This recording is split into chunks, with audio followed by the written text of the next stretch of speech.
It's just that passion, and it becomes like a real game. I mean, it is an addiction, yeah. Who's got the most soap, who's done this, who's risked the most, who's got the most. It's almost like a silent destroyer in our community. Just release something and you forget about everything around you. You're always thinking about it. You're on the street, you see it everywhere you go, it's nagging at you. This is not artwork, this is criminal damage. I think they're killing people. Graffiti, it's its own thing and has its own rules, and it answers to itself and not really anyone else. Love it or hate it, graffiti is an issue that provokes some strong opinions. For some, it's big business. Graffiti artists such as the elusive Banksy can pull in six-figure sums for his work. For others, it's a costly problem. Some say graffiti can increase a sense of fear in the community, and local councils spend millions of pounds every year cleaning it up. So, is it art or is it vandalism? Right. Yeah, I'll blast it off. It's another busy morning for the Leeds City Council graffiti removers. The team has the endless task of cleaning up around 30,000 markings, or tags as they're known, across the city every year.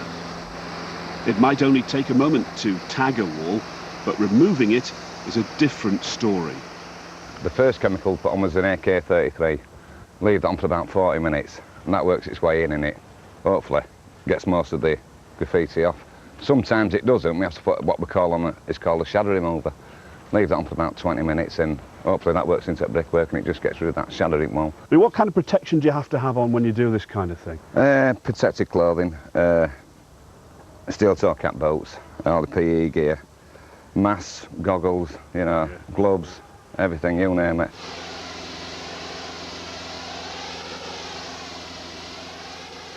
The thing is, you're doing this full time. Oh, it's never ending. I mean, what do you think when you come to work in the morning? What have they put up again overnight? Yeah, it's just another day. You know, sooner take it off and you go back into it next morning and it's back on the walls.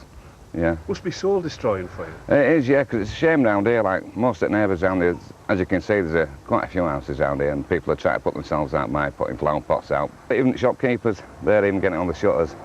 If they've got a white vehicle, you know, end up putting it on the vans, it's just destroying. Yeah. It's just never ending. It is a never-ending process, but also an expensive one, costing Leeds taxpayers in excess of £500,000 a year. And Leeds City Council believe this figure is just the tip of the iceberg. Almost like a silent destroyer in our community. Where residents are having to face accumulations of graffiti, perhaps dog mess on the ground, litter, it discourages them from going outside. And as a consequence, their levels of physical activity reduce by up to 50% in some cases. And it's more likely that 50% plus obesity in these areas as well. And we're losing 18 million days, sick days a year due to obesity. So we need to make an inroad into trying to fight some of this environmental crime. So really you're saying that the problem is much greater than the individuals actually realise who are putting this stuff on the wall? I think they're killing people. We're getting about 1,000 deaths, excess deaths a year due to problems of physical inactivity, due to obesity, etc. And this is down to the fact that people don't like going out in the community where they don't feel safe. That's a strong thing to say. People are expressing themselves, but you believe they're killing people. This is not an expression. This is sheer vandalism. And what it's doing is it's actually detracting the people around about here to having a safe community to live within. It's not just on the wall, it's on the floor, it's on the bins, it's all around us. And one piece leads to another piece. It's not art.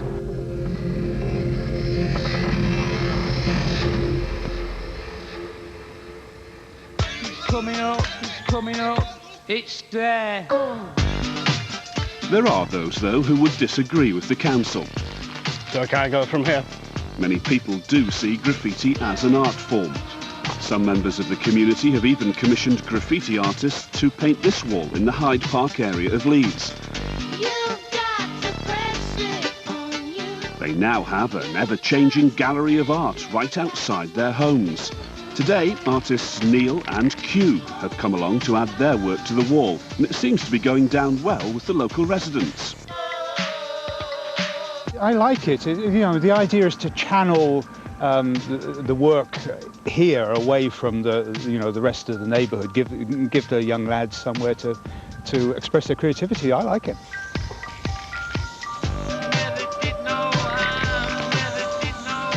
There's a rumour going around that one of these guys is actually Banksy. Which means the wall on your estate 100 yards from your front door could be worth a fortune. Right, I'm going to start hacking it off. It's there. How did you start with it? I mean, did you just expressing yourself? I've always drawn, always since I was little, but first encountering graffiti were through skate parks and things like that when I was much younger, and it just seemed a logical progression. It's a really great way to get your work straight out into the world. You don't have to mess about with galleries or anyone. You can just say, I've done this, I want people to see it. Do you want me to do the hair or just no, take it I'll up do to the hair. Just finish your bit up. What is it about graffiti that really, you know, makes it worthwhile for you? Having people see it, you know, I think that's a big, you know, big thing about creating anything. It doesn't really mean anything unless people actually see it. Would you like to see more legal walls? You know, loads of them are getting shut down all over the place, and there's a real clampdown. And I think if they're trying to stamp out the illegal side, it just doesn't make sense to kind of get rid of places like this. But the bottom line is graffiti is illegal. Those caught face heavy penalties. Police in Leeds take a hard line on the crime. This type of artwork, as you refer to it as, is not tolerated at all. This, as you can see, is straight up criminal damage. We have a number of residents meeting where the community are up in arms in relation to people using these walls to express their art and their concerns. I suppose, though, with it being here for so long, that's a hard thing to do, isn't it? Because it's become kind of accepted. It's not accepted at all from a police point of view. And if we do actually catch people out and about from our local police officers or from local intelligence, we will arrest these people and we will put them before the judicial system. But the threat of a prison sentence doesn't seem to be enough to deter many taggers. I spoke to an illegal tagger known as DLD, who told me that for him, graffiti is an addiction. So you're always thinking about it, it's always in your mind, like, it's nagging at you, do you know what I mean? It's just, you're always thinking about it. You're on the street, you see it everywhere you go. It's just, I mean, it is an addiction, yeah. You're perfectly okay with the fact that it is illegal what you're doing.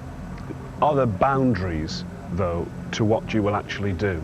I've got my morals. I mean, I won't graff on a church, I won't graff on a mosque, I won't graff on any like religious buildings. I won't people's front doors, people's houses. I wouldn't want it on my front door, but public buildings or train tracks. I think at the end of the day, if you're looking out of a train window, you either see a mossy black wall, or you can see what I perceive as art, what I've put effort into. That's the thing, you perceive as art, others perceive as vandalism. Art will always be the perception of the person who's done it. Well, I always view advertisement as a bit of an annoyance. Everywhere you go, there's advertisement on the buses, TV, like beer mats, everything has got advertisement on it. And like my graffiti, I'm not asking them to buy anything, but it's in the same places, and the only reason it's perceived as bad is because it's illegal. At the end of the day, I'm advertising myself, I'm not advertising a product, I'm not asking for money, I'm not asking for anything.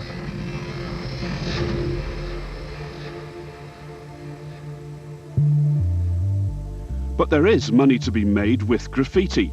Many local shop owners commission artists to create works on their properties that prevent the taggers making their mark. Neil also has his own studio, creating works on canvas, but his real love is the freedom of a blank wall. I can still see myself approaching a wall at 70 years old with my Zimmer frame. Graffiti kind of is my art and is such a vital thing to it that I couldn't say I'd stop doing graffiti. It'd be like saying I'm going to stop doing art. To me, they're one and the same, and I can't imagine me ever putting a pen down. Wouldn't you be absolutely gutted if someone came along next week and just went boom, straight over the top? No, we'll come away today, we're having our photos and stuff. It's just a good sense of community. It's nice to have these walls for everyone to share and do stuff. So it all comes back to the age-old question, is it art or vandalism? Graffiti has been making its mark for centuries. It's been tolerated, maybe accepted by some. But is the day coming when many won't be able to have their spray?